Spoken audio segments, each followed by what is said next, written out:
Pada malam ini saya pengen ngajak teman-teman untuk tadabbur atau menghayati surat Al-Fatihah. Kenapa penting membahas tadabbur surat Al-Fatihah? Karena surat Al-Fatihah adalah satu-satunya surat yang wajib kita baca di dalam sholat dan setiap rakaat. Sehingga kalau kita pengen sholat kita berkualitas, maka kita harus mengupgrade kualitas Al-Fatihah kita. Kalau kita pengen sholat kita khusyuk, maka kita wajib mempelajari, menghayati makna apa yang ada di dalam surat Al-Fatihah. Kenapa Al-Fatihah letaknya di awal Al-Quran, Ustadz? Al-Quran itu turun dalam dua proses. Yang pertama, dia turun sekaligus. Kemana turun sekaligusnya? Turun ke langit dunia sekaligus. Dari Al-Fatihah sampai An-Nas turun sekaligus di Lauhul Mahfuz. Kemudian dari Lauhul Mahfuz, dari langit dunia turun kepada Nabi secara berangsur-angsur. Proses kedua. Proses kedua inilah yang kita lihat dengan urutan turunnya Al-Quran. Padahal urutan Al-Quran itu udah tersusun di Lauhul Mahfuz dengan Al-Fatihah sampai An-Nas. Tapi turunnya nggak berurutan, justru turunnya itu acak. Sesuai apa? Sesuai peristiwa yang sedang dialami oleh Nabi dan para sahabat. Pertanyaannya, kenapa Al-Fatihah ditaruh di depan? Jawabannya ada di dalam nama-nama surat Al-Fatihah, yaitu Ummul Kitab atau Ummul Quran. Lalu kenapa dia dinamakan dengan Ummul Quran atau Ummul Kitab? Karena seluruh isi Al-Quran dari mulai Al-Baqarah, Alif Lam Mim sampai An-Nas, Minal Jinnati Wan Nas, seluruh isi Al-Quran itu terangkum, terkandung maknanya di dalam 7 ayat surat Al-Fatihah. Makanya buat teman-teman jangan remeh membaca Al-Fatihah. Jangan sampai kita Al-Fatihah juga belum benar. Karena ini syarat sahnya sholat. Karena dia adalah rangkuman seluruh isi Al-Quran. Dan sholat itu menghadap Allah. Gak ada yang lebih baik dalam menghadap Allah daripada membaca Al-Quran. Cuman gak mungkin kita baca 30 juz Al-Quran. Allah maha baik, sehingga Allah ringankan kita baca Al-Fatihah. Karena Allah tahu kalau diwajibkan 30 juz kita gak akan ada yang sholat. Ini baru Al-Fatihah aja banyak yang udah ninggalin sholat. Allah udah meringankan banget agama kita untuk kita. Masa udah didiskon jadi 7 ayat masih diburu-buru? Dari 30 juz 6 ribuan ayat, Allah diskon jadi 7 ayat, sab'ul masani, 7 yang diulang-ulang. Yang keutamaannya seperti membaca 30 juz Al-Quran masih terburu-buru. Ini keterlaluan. Artinya 113 surat yang lain yang ada di dalam Al-Quran itu adalah surat dan ayat yang menjelaskan isi kandungan dari surat Al-Fatihah. Makanya sayang kalau di dalam sholat kita terlalu fast and furious membaca surat Al-Fatihah, itu sayang. Baca yang tenang, cuma 7 ayat kok, daripada disuruh baca 30 juz. Makanya surat Al-Fatihah dinamakan dengan nama Ummul Quran atau Ummul Kitab, ibunya Al-Quran, ibunya kitab. Intinya teman-teman, bacalah Al-Fatihah dengan tenang. Libatkanlah lisan ini dengan fikiran dan hati.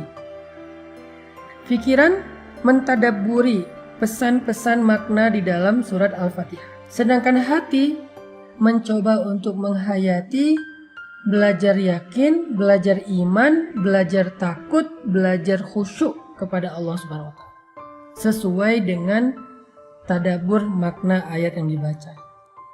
Kalau kita bisa connectingkan antara lisan atau telinga, kalau kita berjamaah ngedengerin imam baca, lisan dan telinga dengan fikiran dan hati, maka insya Allah bacaan kita itu sudah disebut dengan haqqut tilawah, bacaan yang sebenar-benarnya.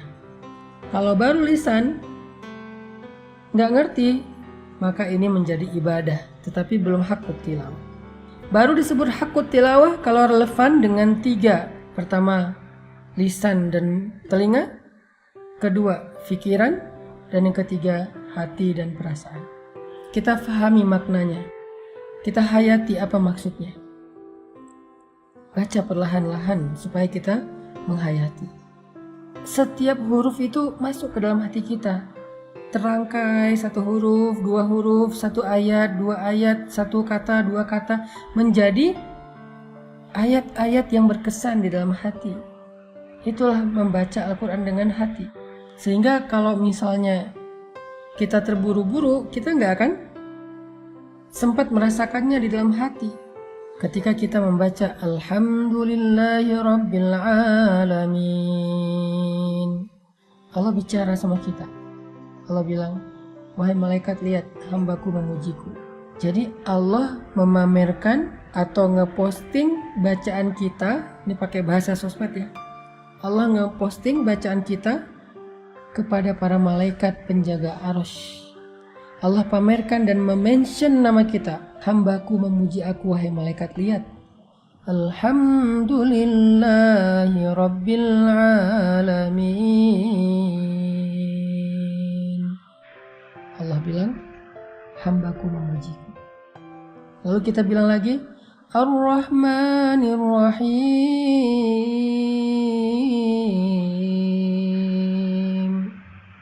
Allah bilang, hambaku menyanjungku. Maliki Yaumiddin.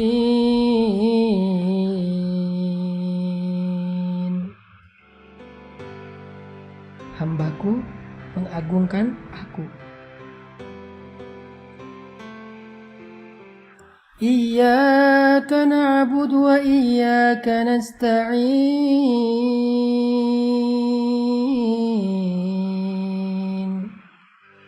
Allah bilang, ini antara aku dengan hamba. Ini perjanjian, akad antara aku dengan hambaku. Ketika dia hanya menyembah aku, ketika dia hanya berlindung kepadaku, maka aku akan perkenankan harapan dan keinginannya. Fadhkuruni adzkurkum. Ingat aku akan ingat engkau. Ini antara aku dengan hambaku, semacam perjanjian. Jadi kalimat iyyaka na'budu wa iyyaka nasta'in itu kita kayak lagi jabat tangan, berjanji, berakad dengan Allah, sehingga Allah pun berjanji, komitmen untuk memberikan hak-hak kita sebagai hamba. Ihdinas siratal mustaqim.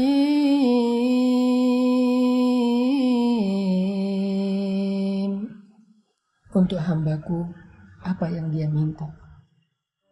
Jadi pas kita meminta, ya Allah beri saya petunjuk untuk hambaku, apa yang dia minta. Ini menunjukkan bahwa ketika kita membaca Al-Fatihah, kita itu bukan lagi baca sendiri, nggak ada yang nonton.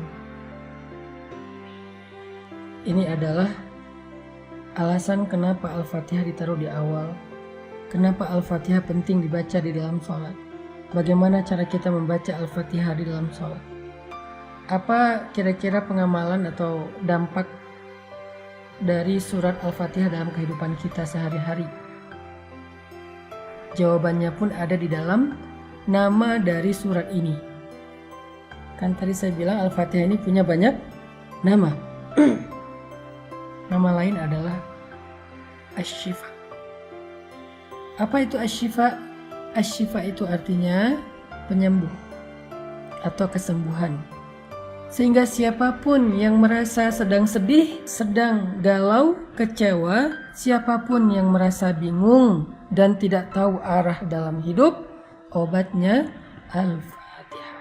Allah menjamin siapapun yang mengamalkan Al-Fatihah, memahami, menghayati, mentadaburi Al-Fatihah, membaca Al-Fatihah dengan hati, maka dia akan mendapatkan kesembuhan dari berbagai macam penyakit di dalam hati dan jiwa atau perasaannya.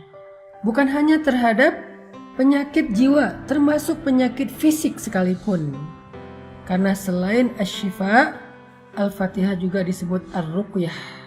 Kata Nabi, tahukah engkau bahwa Al-Fatihah itu adalah Ar-Ruqyah?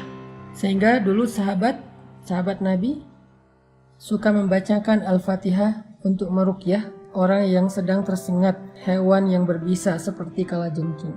Kenapa kok dibacakan Al-Fatihah? Kenapa kok diruqyah? Karena biasanya orang yang tersengat bisa jadi panas tinggi, maka paracetamolnya adalah Al-Fatihah. Jadi kalau ditanya apa efek konkret Al-Fatihah dalam kehidupan kita sehari-hari, dia syifa dan ruqyah. Kalau kita masuk ke rumah yang baru, apalagi lama udah nggak dihuni, Al-Fatihah akan mensterilkan rumah itu. Sehingga kalau kita pengen dapat keberkahan, andalkan Al-Quran, andalkan Al-Fatihah. Awali hari kita dengan Al-Fatihah.